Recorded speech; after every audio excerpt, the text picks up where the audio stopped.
দর্শক, যে সিদ্ধান্ত দেশেই হতে পারত সেই সিদ্ধান্ত দেশে হলো না।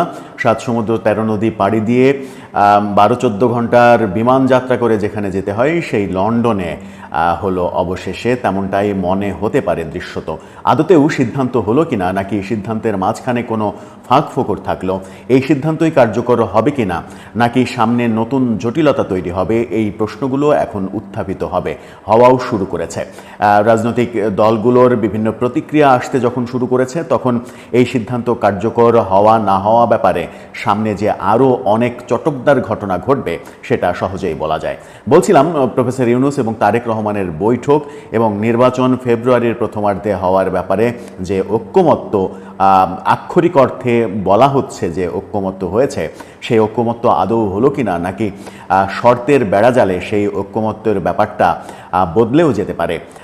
কি ভাবছে অন্যান্য রাজনৈতিক দলগুলো এই পরিস্থিতিতে? আদতে পেছনের ব্যাকগ্রাউন্ডটা কি, পেছনে কি কি ঘটতে পারে, কি কি ঘটলো, সেই আলোচনা করবো এই ভিডিওতে। বলছিলাম লন্ডনে তারেক রহমান এবং প্রফেসর ইউনূসের বহুল আকাঙ্ক্ষিত বৈঠক যে হয়েছে, শেষ হয়েছে, সেই বৈঠক থেকে কি ফলাফল এসেছে সেগুলো আপনারা ইতিমধ্যেই জেনে গেছেন। ফেব্রুয়ারির প্রথমার্ধে নির্বাচনের কথা বলা হচ্ছে এবং সেই ব্যাপারে একটা যৌথ বিবৃতিও দেয়া হয়েছে। কিন্তু বিবৃতি আদতে কি কথা বলছে? বিবৃতিতে দুই দল, মানে দুই পক্ষ, বিএনপি এবং সরকার, দুই পক্ষ একমত হয়েছে এমনটাই ধরে নেওয়া যায় এবং তাদের ভাষ্য অনুযায়ী সেটাই প্রমাণিত হয়। বিবৃতিতে এক পর্যায়ে মূলত যেটা বলা হয়েছে সেটা হচ্ছে যে তারেক রহমান রোজার আগে ফেব্রুয়ারির প্রথমার্ধে নির্বাচনের তারিখ করা যেতে পারে এমন প্রস্তাব দিয়েছেন। জবাবে প্রধান উপদেষ্টা বলেছেন, যদি সব কিছু গোছানো যায়, সব কিছু যদি এগিয়ে নেওয়া যায়, তাহলে সেখানে সেই সময় নির্বাচন হতে আপত্তি নেই।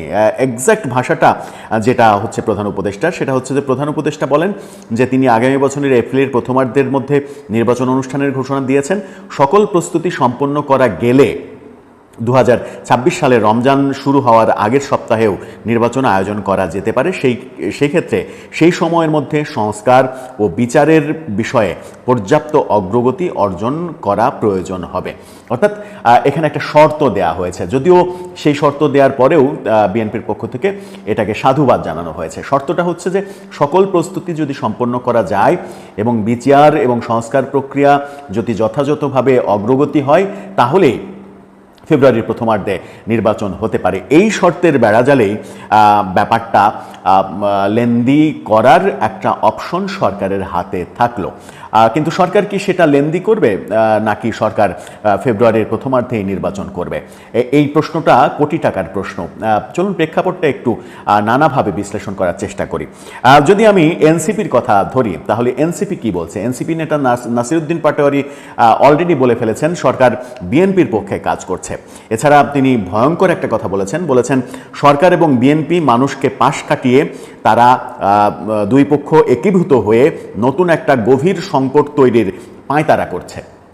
অর্থাৎ সরকার এবং বিএনপি দেশে একটা নতুন সংকট তৈরি করার পাঁয়তারা করছে। এই কথার মাধ্যমে নাসিরউদ্দিন পাটোয়ারি কি বার্তা দিতে চাইলেন? বার্তাটা কি এই দিতে চাইলেন যে এনসিপির মতামতের বিরুদ্ধে, যদিও এনসিপি থেকে স্পষ্ট বলা হয়েছে যে জুলাই আন্দোলনের যারা স্টেক হোল্ডার তাদের মতামতকে উপেক্ষা করে, শহীদ পরিবারের মতামতকে উপেক্ষা করে কোনো সিদ্ধান্ত সরকার নিতে পারে না, এই কথা কিন্তু বলে দেওয়া হয়েছে অলরেডি। নাসিরউদ্দিন পাটোয়ারি কি এক ধরনের হুমকিই দিলেন যে এনসিপির বিরুদ্ধে গিয়ে কোনো ধরনের সিদ্ধান্ত এনসিপি মানবে না কিংবা ছাত্র জনতা মানবে না।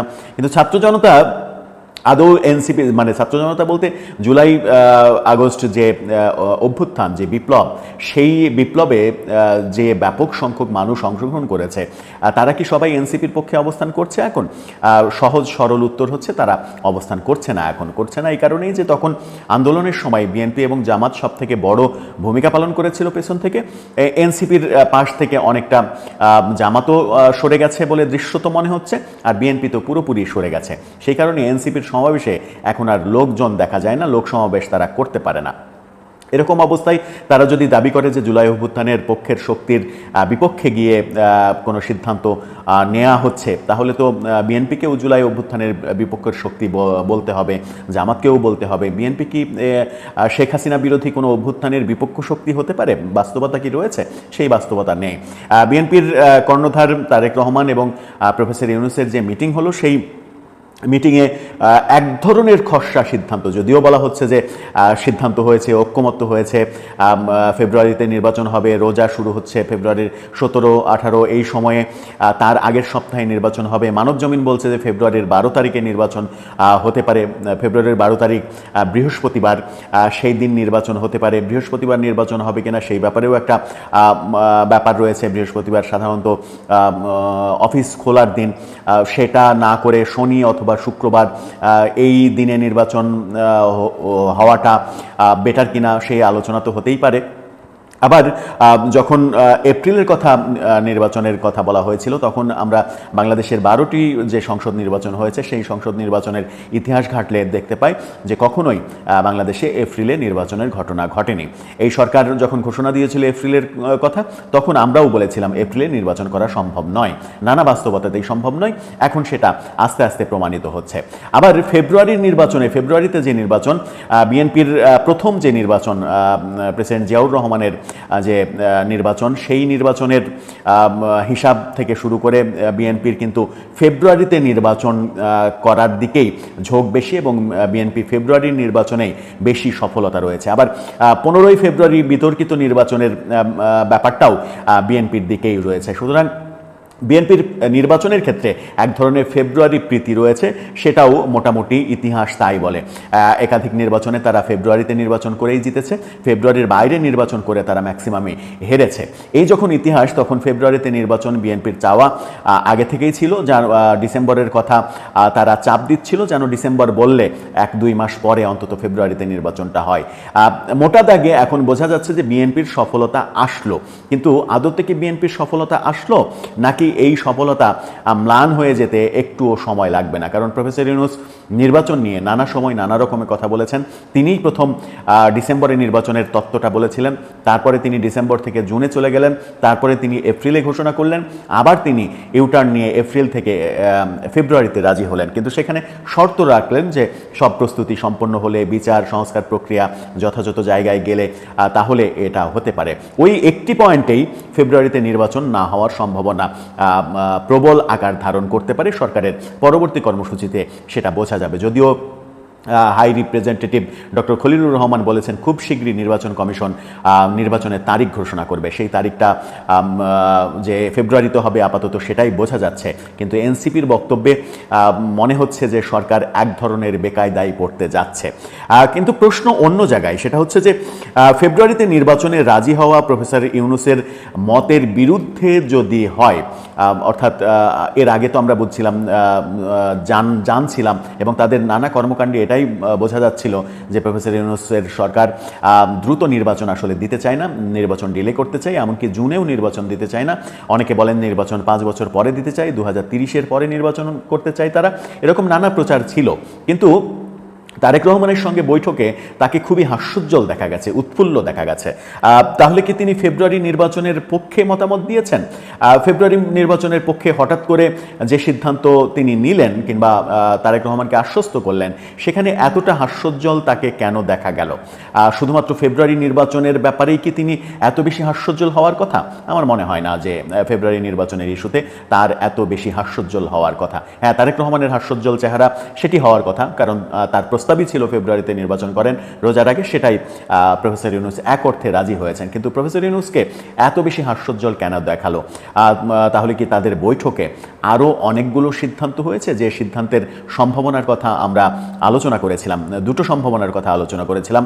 এক, নির্বাচন পরবর্তী সরকারে প্রফেসর ইউনূসই হতে পারেন নতুন রাষ্ট্রপতি, এই একটা অপশন। আর একটা অপশন হচ্ছে তারেক রহমানের সঙ্গে জাতীয় সরকার ইস্যুতে আলোচনা হতে পারে। জাতীয় সরকার ইস্যুতে যে আলোচনা হয়নি সেটা এখন মোটামুটি দৃশ্যমান। আবার নির্বাচনের পরে যে ঐক্যমতের সরকার হবে কিনা সেই প্রশ্নের উত্তরও আবার আমির খসরু মাহমুদ চৌধুরী পরিষ্কার করে দিয়েছেন যে সেটা নির্বাচনের পরের ব্যাপার। নির্বাচনের পরে যে দল বিজয়ী হবে তারা সিদ্ধান্ত নেবে যে ঐক্যমতের সরকার হবে কি হবে না।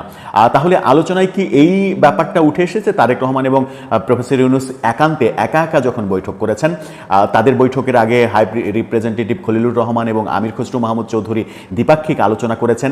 এই আলোচনায় সমঝোতা হয়েছে। তারপরে তারেক রহমান রহমান এবং তারেক রহমান এবং প্রফেসর ইউনূস আলোচনা করেছেন। যে সমঝোতা খলিলুর রহমান এবং আমির খসরু মাহমুদ চৌধুরীর মিটিংয়ে লন্ডনে হলো, সেই সমঝোতা দেশে কেন হলো না?